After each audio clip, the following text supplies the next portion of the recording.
Hello boys and girls, are you ready for the next chapter of Oliver and the Seawigs? It's getting really excited now. Now this is a long one, so I hope you're nice and cosy.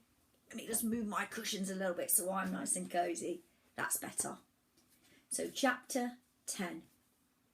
The Hallow Shallows were crowded with rambling islands now, hundreds of them, some large, some small. They seemed to be waiting for something. Oliver waited too, dangling from the furlstone's brow, his glass globe swinging to and fro in its creaking basket of ropes.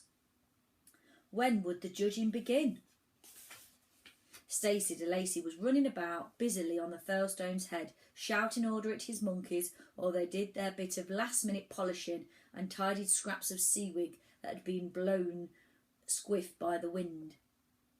At last, on the far horizon, a tiny speck appeared, drawing quickly closer. The islands all mumbled and muttered to each other, turning to look. Soon Oliver could see that the approaching thing was another rambling island, striding purposely through the waves. On either side of it the waves' crest foamed, and the foam took on the foam of a galloping horses. It was the chief island, who had won the last night of the Seawigs. The white horses of the sea foamed and on a guard for her, and the mermaids on the singing rocks started to sing again, properly now that they didn't have Iris helping. The chief island, her name was Dambole, waded into the shallows and stopped. On her summit towered a massive wig of trees and flowers and grasses, with rainbows knotted in it, and the Viking longships jutting out like orient hairpins. She looked at her fellow islands with pride and sadness, and then quickly shook her head, so that the old wig came apart, the rainbows drifting away, the rotten timbers of the old ships tumbling down her sides into the sea. "Ah," said the rambling islands, and "ooh." Even the furlstone made a deep rumbling sound out of respect for her. "Never mind," she said sadly. "It was a good wig, but it was old, and now I can start again and collect a whole new one. But first we must see who here has the finest seawig. Which of us has found the prettiest things on their wanderings? Who shall be the winner tonight, and chief island for the next 7 years?" The islands shifted a little. The ones whose wigs were really poor, who had suffered in the wind, slunk backwards into deeper water. Some eyed up the drifting bits of her wig that still bobbed up among the waves, wondering if they could make some last-minute changes without the others noticing. The prouder ones preened themselves, hoping to attract the votes of their neighbours. The island with the wig of drizzled sand grew many admiring looks. So did another which had a crown of whale bones. But none could compare with the splendour of the furlstones, with its shipwreck, and those 3 glass globes from which 3 captive humans were. One by one the islands turned until they were all gazing at it. Oliver, trapped in his hanging globe, pounded his hand against the inside of the glass and shouted, "No, it's not fair! The furlstone cheated!" But the mermaids were singing still, and their voices drowned out his protests. His parents waved and shouted too, but the rambling islands thought they were only pleading for their freedom.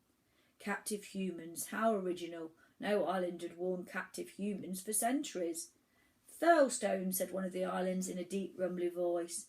"Furlstone," said another softer. "Furlstone," said a third voice.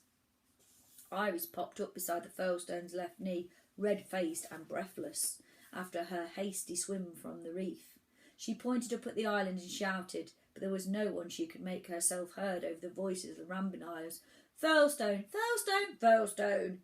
Even the one with the wig of whalebones, who had been hoping to win, saw which way the tide was turning, and added his voice to those of the others. "Furlstone! Let Furlstone be the winner!" Just then the song of the mermaids rose in a wild crescendo, and suddenly Iris saw how she might be able to save Oliver and his family, even if all else was lost. She took a deep breath and sang the same note she had sung for the merman choir master a few moments before. She sang louder this time, as loud as shrill as she could. She sang till her face turned purple. Before her voice had been enough to break the mermaids' mirrors. There she is, screeching. This time it made the Rambling Islands clap their hands over their ears and put the other mermaids off their song. Oliver, swinging in his globe, saw a fine frost of crack start to spread across the glass. Crash, smash! The 3 globes shattered.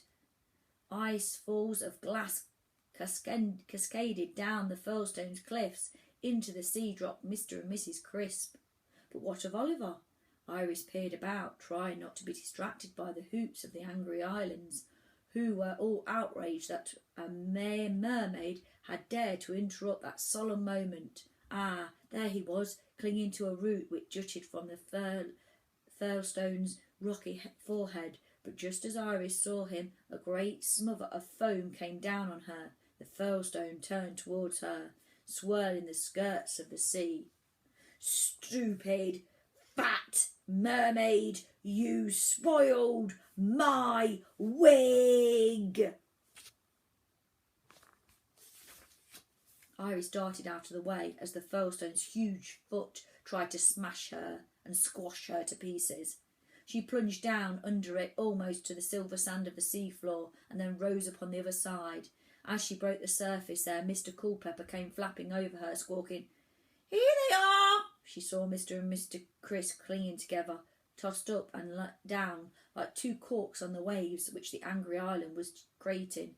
She seized each of them by a hand and swam with them to calmer water. But Oliver knew nothing about any of this. Clutching at roots and rocky pimples, he had heaved himself back up the Furlstone's steep face.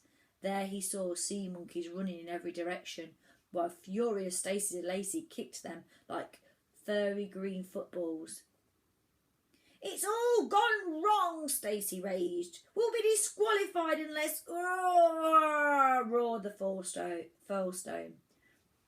Other islands blundered away from it, scared of its rage and the way it lashed its clumsy stone fists about like massive hammers. Stacey de Lacey scrambled onto its viewing platform of the island's brow and grabbed its loud hailer. "The Furlstone is still the winner," he bellowed. "You chose him and he won, fair and square. And now you better do what he says or my monkeys will come and mess your wigs up." The sea monkeys spilled down the Furlstone's face like a river of snot.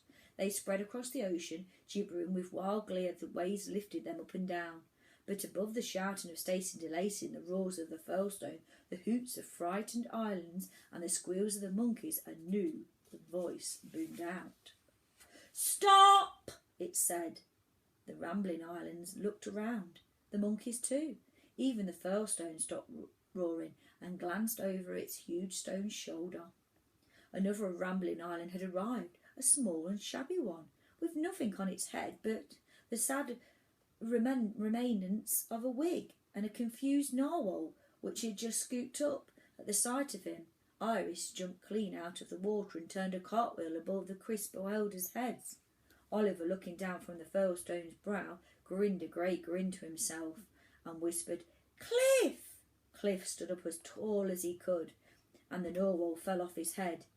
He shook a fist at the Furlstone and shouted something about stolen ships and kidnapping, but the surf was bursting again against him, and all that most of his listeners heard was "Blur." Come on then. Hang on, let me just get Penny up. Come on then, where are we? Reading a story to the boys and girls. Would you come and join us? Sit nicely then and listen. Sit nicely and listen. Oliver, from his high vantage point, could see that the poor island's knees were knocking together, but still Cliff stood his ground as the Furlstone, with seabed shaking stumps, strode angrily towards him. Poor Cliff. All the way from the sarcastic sea, he kept telling himself that his fellow Rambling Islands would help him to teach the Furlstone a lesson. Now he could see that they were all as scared of it as he was, and they edged nervously away. He realised that he was going to have to face it alone, which was very bad, because the Furlstone was bigger and stronger and fiercer than Cliff. And up on its head, Stacey de Lacey was yelling, "Smash him, Furlstone! Bash him up! Stamp him down!" "Leave him alone!" shouted Oliver, jumping up from his hiding place. A monkey drum rolled past him as the Furlstone lurched towards Cliff, and Oliver snatched it up and flung it at Stacey Lacey. It missed, but it only made Stacey look round, and he forgot about Cliff and charged angrily at Oliver instead. Oliver ran away from him, zigzagging between the trees, looking for something he could use to defend himself. Near the pool by the temple, he found one of the peacock feather fans, lying where a careless monkey had dropped it. It looked a flimsy, feather, dusty sight sort of thing, but he picked it up anyway. That was when the idea came to him. He could hear Stacey de Lacy panting through the trees behind him, spluttering threats and curses. The ground beneath him shivered as the furlstone let out another cry of rage. Oliver ran between the trees to where one of those opened and the cracks which led down into the island's hollows inside. He took a deep breath and jumped in. Dump, bump, crash he went, bruising himself as he tumbled down through stony tubes and crannies. He snatched at outjuttings of rock to slow himself, and the furlstone flinched just as it had before. How could something so big and stony seem be so ticklish? Oliver wondered, and what would happen when he really started tickling? He found a foothold, raised his feather fan, and set to work. There he is, trying to give him the big tickle. The furlstones swung a huge fist at Cliff. Cliff ducked, and the blow missed by a whisper. The furlstone growled and rumbled, readying itself to strike again. But suddenly it stopped. Something was moving inside it.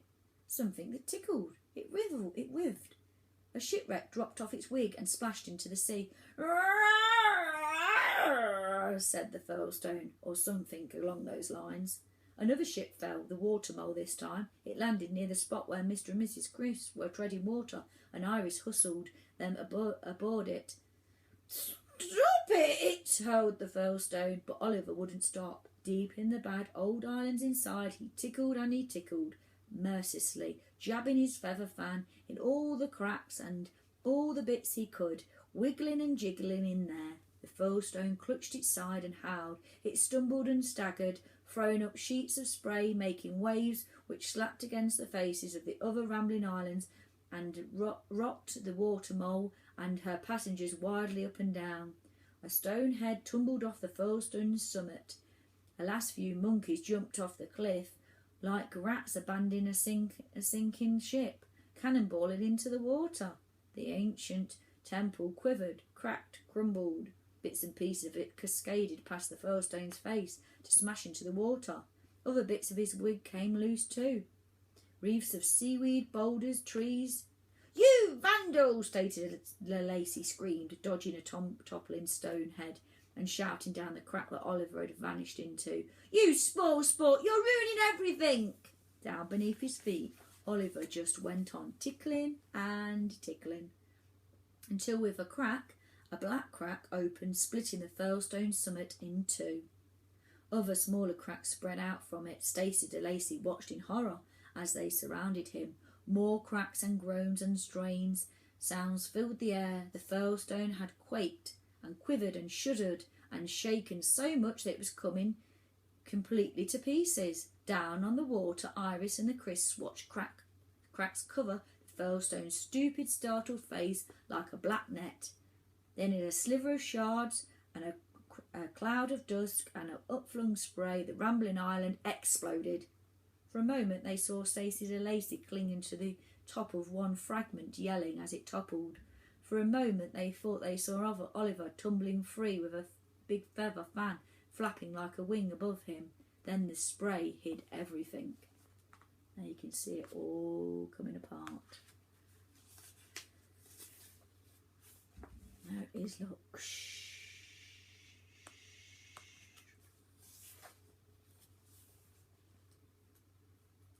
We're going to leave it there and then we'll continue chapter 10 and read till the end. Bye for now.